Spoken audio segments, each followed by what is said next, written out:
Nomofobia. A palavra pode parecer estranha, mas ela traduz um problema cada vez mais comum no planeta inteiro. O medo irracional de ficar sem o smartphone e sem telas. Com mais de 80% da população mundial tendo acesso aos telefones celulares conectados à internet, cada vez mais pessoas passam mais tempo olhando as telas do que umas às outras.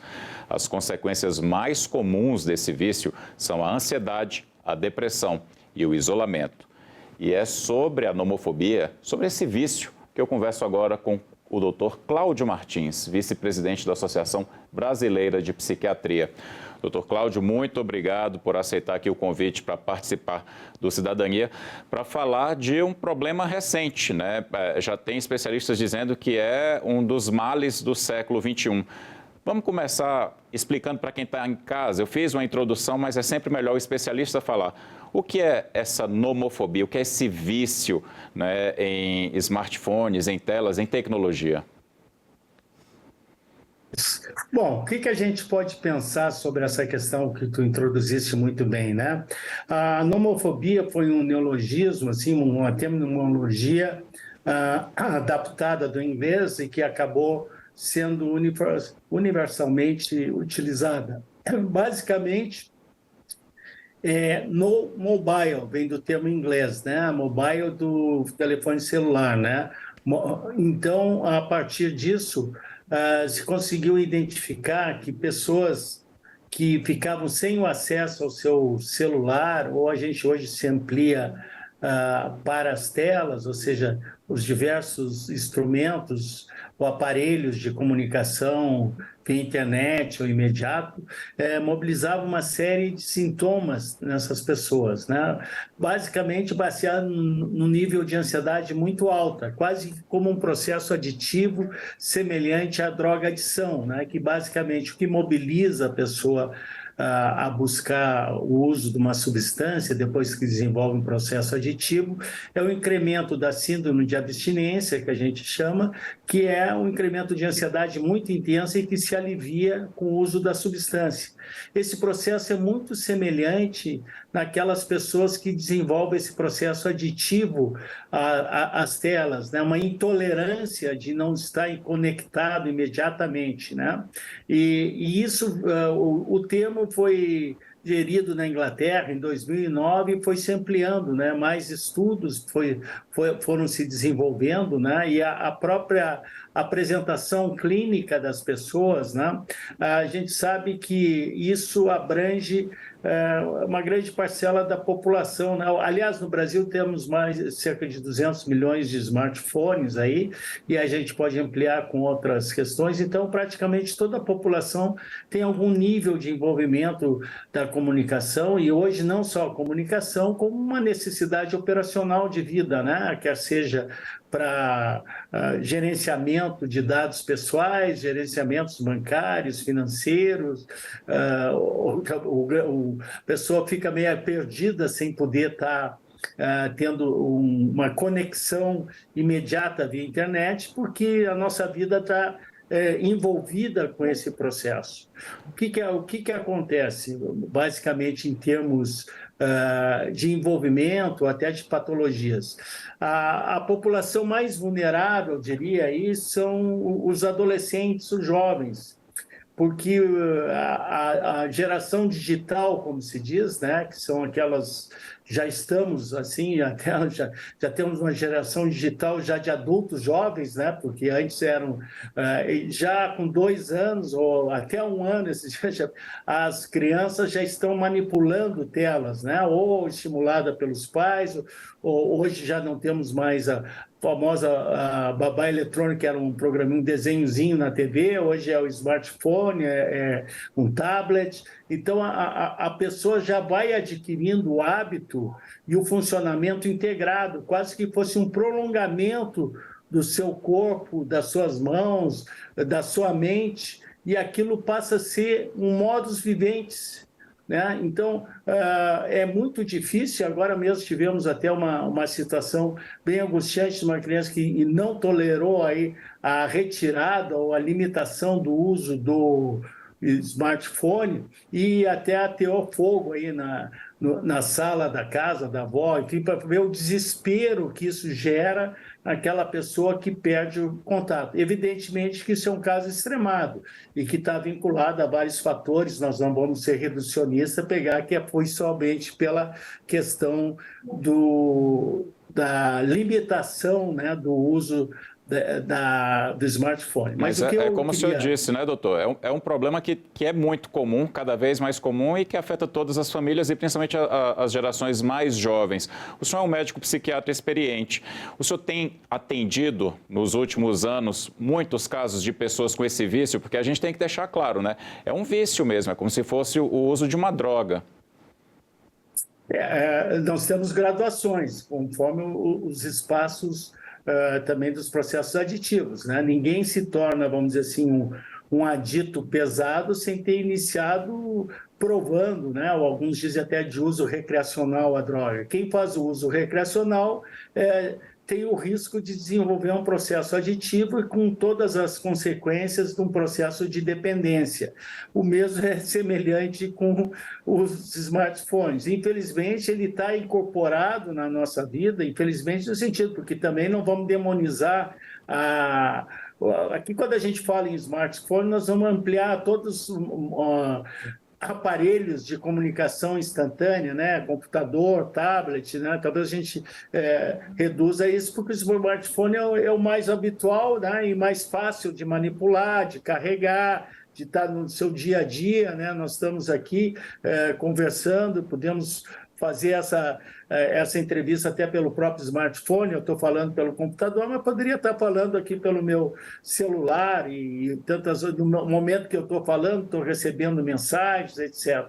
Então, a pessoa passa a incorporar isso. Então, o que tu estavas me perguntando, né? Se isso tem agravado os quadros de ansiedade, de depressão, e a gente pode observar, por exemplo, uma situação que muitas famílias passam, que às vezes querem ofertar algum programa familiar para a família, para os filhos adolescentes, ou até mais jovens. Qual é a primeira pergunta? Mas tem internet lá? Aí, não, mas nós vamos para um sítio, nós vamos, não sei, para uma praia, mas não, lá não tem internet. Então não quero ir.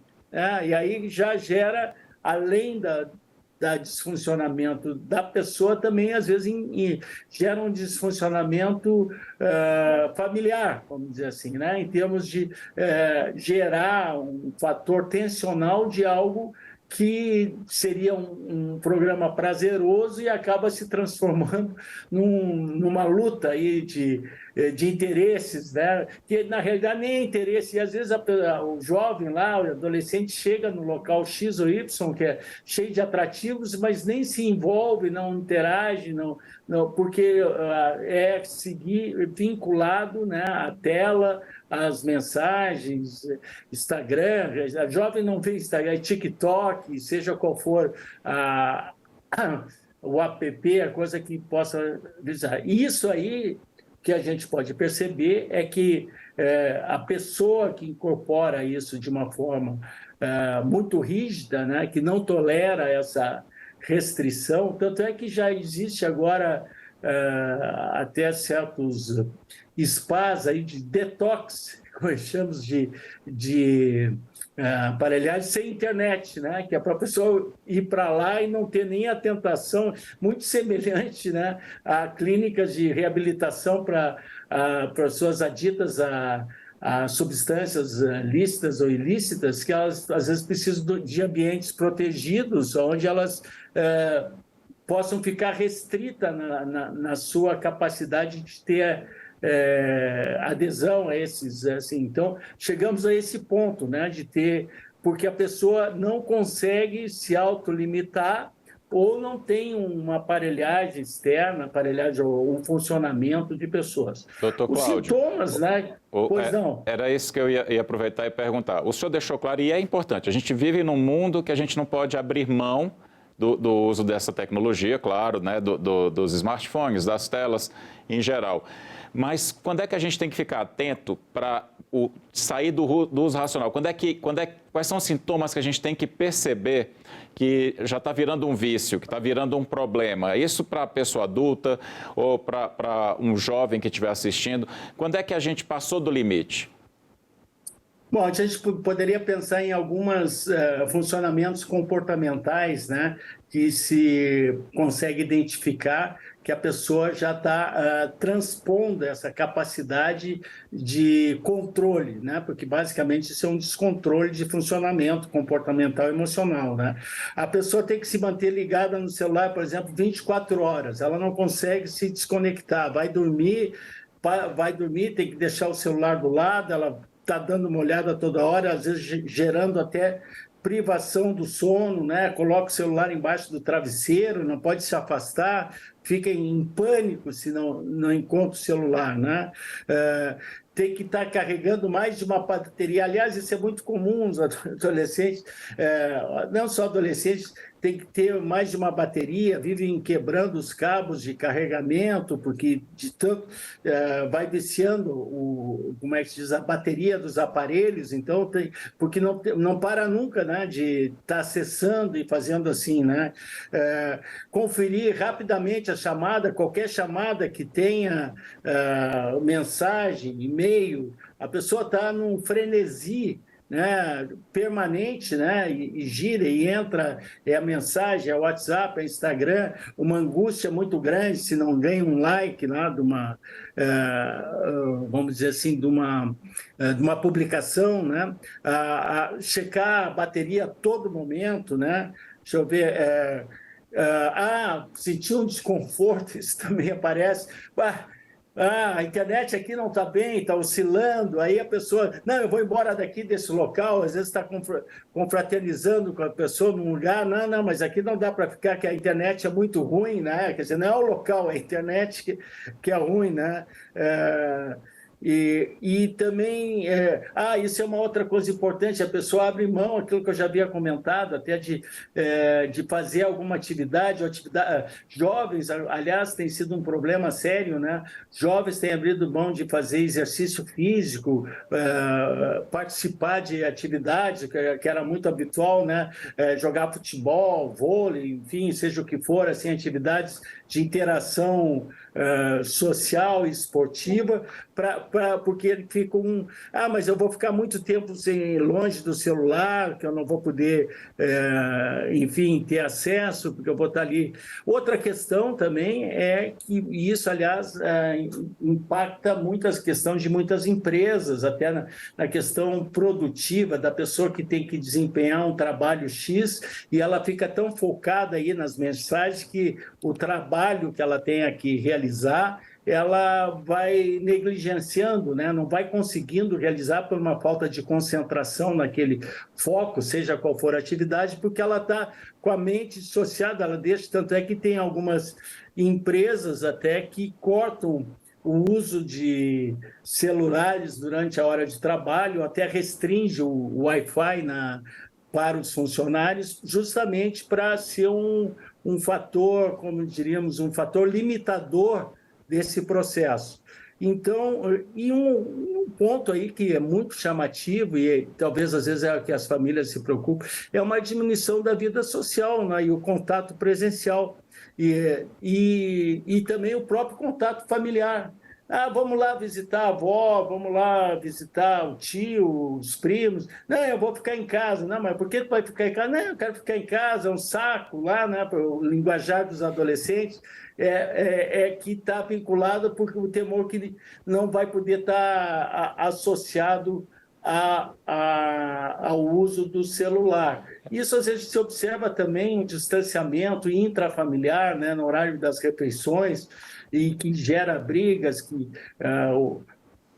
uma intolerância de não poder ter conectado, até a gente fica pensando, mas o que será de tão importante que vai ocorrer nesse momento da refeição que a pessoa não possa? Doutor Mas não Cláudio, é só adolescentes. O senhor percebe que a gente está se tornando cada vez menos empático, né? A gente está menos preocupado com o olhar humano, com o olhar do outro, e mais preocupado em olhar a tela.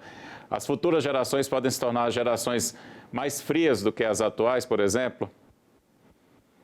Eu não diria que as futuras, eu acho que já atualmente, né, as nossas relacionamentos, e você vê o seguinte, eu estava comentando sobre os jovens, mas vamos pensar sobre os adultos também, né? Quantas vezes você vai num lugar público, num restaurante, né? E às vezes tem 4, 5 pessoas numa mesa, nenhum está conversando e todos estão olhando o seu celular lá, mensagem lá seu, cada um faz as suas coisas assim, né? Eu tenho até um regramento pessoal, né? Que eu costumo brincar aí com meus colegas.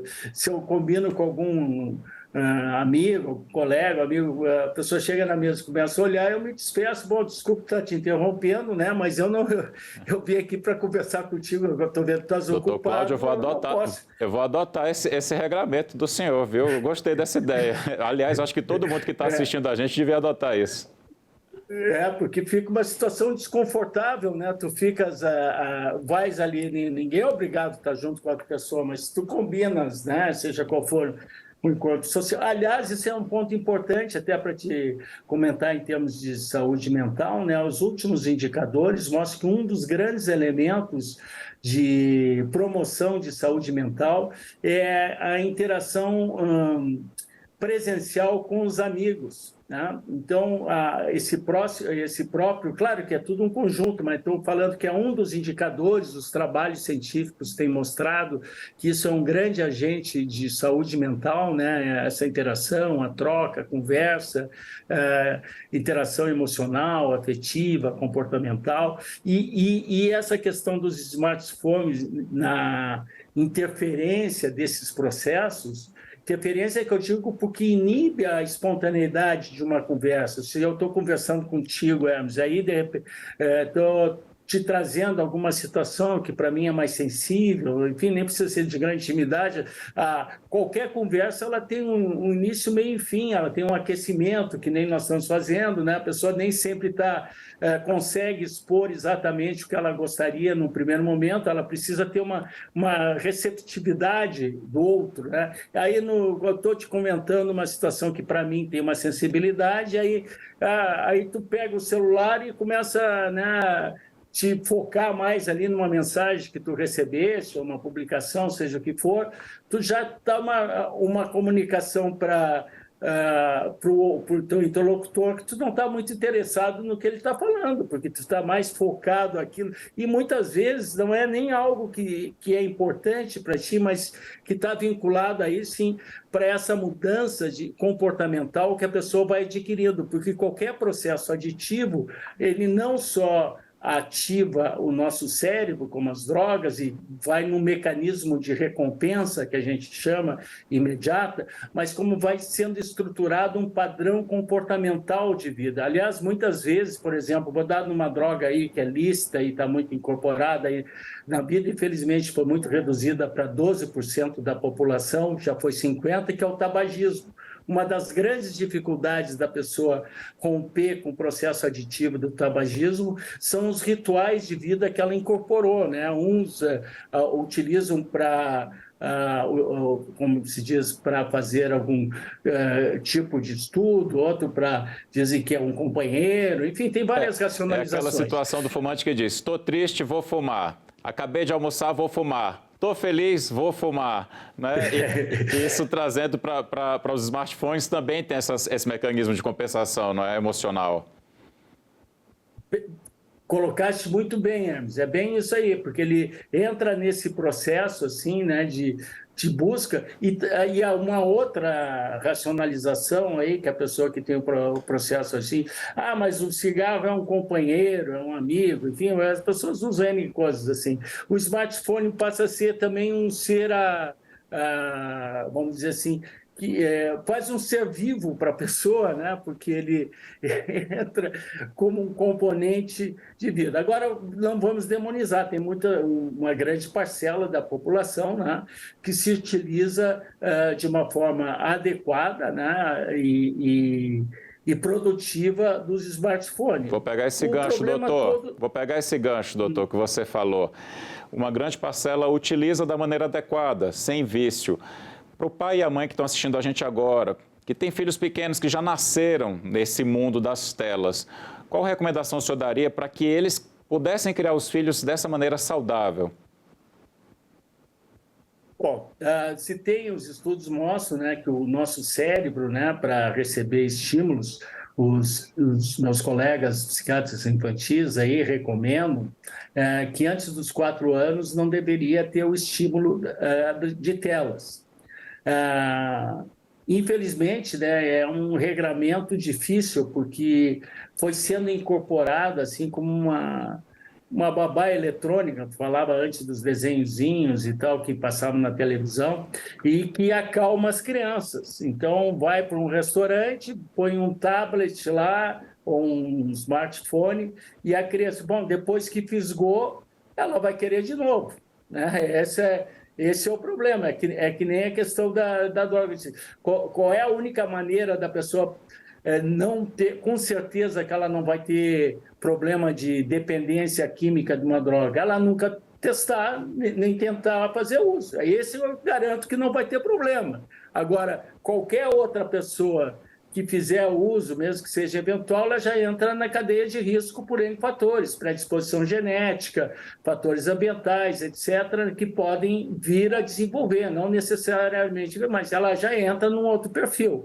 A mesma coisa vinculada à questão da adição às telas. Aquele que postergar, tiver regramentos mais limitadores, olha, vai poder usar tal horário e restringir, a criança vai chorar, vai reclamar, aí sempre entra aquela angústia de culpa dos pais, né? Real ou fantasiosa, aí tenta compensar, não, mas eu vou dar, aí a criança a gente tem que diz assim, sua majestade bebê, ela manipula, percebe que os pais se sensibilizam com choro, que eu quero o celular, nunca mais quero te ver, aí já fazem uma chantagem emocional, né?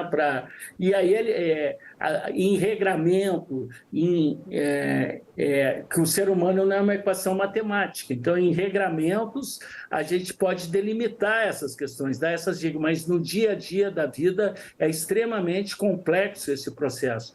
É muito passando por... também, muitas vezes, os próprios pais já estão aditos, né? A gente tem que ter cuidado com isso, porque às vezes passa para a criança para não me incomodar. Cheguei em casa, fica futricando no celular, fica vendo Instagram, mandando WhatsApp, enfim, etc. E a criança quer atenção, não, toma aqui o celular, ou o tablet, o desenhozinho, não seja o que, não incomoda o papai ou a mamãe. E a própria criança vai tendo esse exemplo também, né? É uma modelagem que vai se desenvolvendo. Então, tu vê, se a gente vai conversando, vai ampliando essa complexidade dessas questões. Bom, aí o que mobiliza mais as pessoas buscarem assistência é quando elas estão com sintomas, né? Então, para a gente poder complementar isso, os sintomas basicamente são na questão da ausência do acesso, né, sintomas emocionais vinculados ao incremento de angústia, de ansiedade, irritabilidade, medo, estresse, são algumas coisas, até crises de pânico, né? As pessoas podem ter também momentos de tristeza, podem sentir muito só, solidão, né? Então, elas interpretam aquela ausência daquele contato com esse perfil de sintomas emocionais e sintomas físicos, né? Como a pessoa pode ter bem típico de abstinência, né? Tontura, tremores, náuseas, dor no peito, até taquicardia, ou seja, aceleração das batimentos cardíacos, dor de cabeça, enxaqueca, são alguns sintomas que são clássicos de síndromes de abstinência, que a pessoa acaba referindo, né, quando ela não tem esse acesso. Então, vê que é um conjunto de sintomas, tanto emocionais quanto físicos, decorrentes dessa a ausência de ter a necessidade de ter a premência contínua do contato com as telas. E percebendo esses sintomas, já buscar logo a ajuda profissional. Aí sim, aí quando a pessoa vai agravando o quadro, a busca é essencial, né, para auxiliar as pessoas, né? A gente busca fazer tratamentos como tem que se identificar o perfil de transtorno, às vezes isso é um gatilho para desenvolvimento de outros transtornos mentais, outras doenças mentais, e porque muitas vezes, assim como a droga, viu, a droga muitas vezes entra na vida das pessoas como um remédio, né? Porque qualquer droga que seja, no primeiro momento ela é boa, né? Ela dá um alívio, dá uma sensação boa. Claro que depois todo o processo de drogadição, todo o cenário que envolve tanto das alterações neuroquímicas, das alterações biológicas, comportamentais, etc., vai sendo uma saga, assim, eu costumo dizer, drogadição é tipo um câncer, né? Começa com uma célulazinha que nem identifica e depois vai crescendo e pode se transformar em metástase, né? Que se espalha pelo funcionamento global. A questão é muito semelhante aí na questão da adição às telas, né? Então, esse processo, é claro que quem começa, não vamos exagerar que toda criança que começar com 2 anos, ela vai desenvolver esses quadros, não é isso, para ficar bem claro, senão como o os senhor pais vão disse, entrar em pânico. é possível evitar, mas a gente tem que tomar cuidado, sempre, não é? É. Doutor, E aí, muito obrigado pela entrevista. E obrigado a você que nos prestigia com a sua audiência. Essa entrevista já está disponível para você rever ou compartilhar em nosso site, senado.leg.br/tv ou em nosso canal do YouTube. Aproveita, se inscreve lá e ativa o sininho para receber as notificações. Muito obrigado pela companhia e até o próximo Cidadania.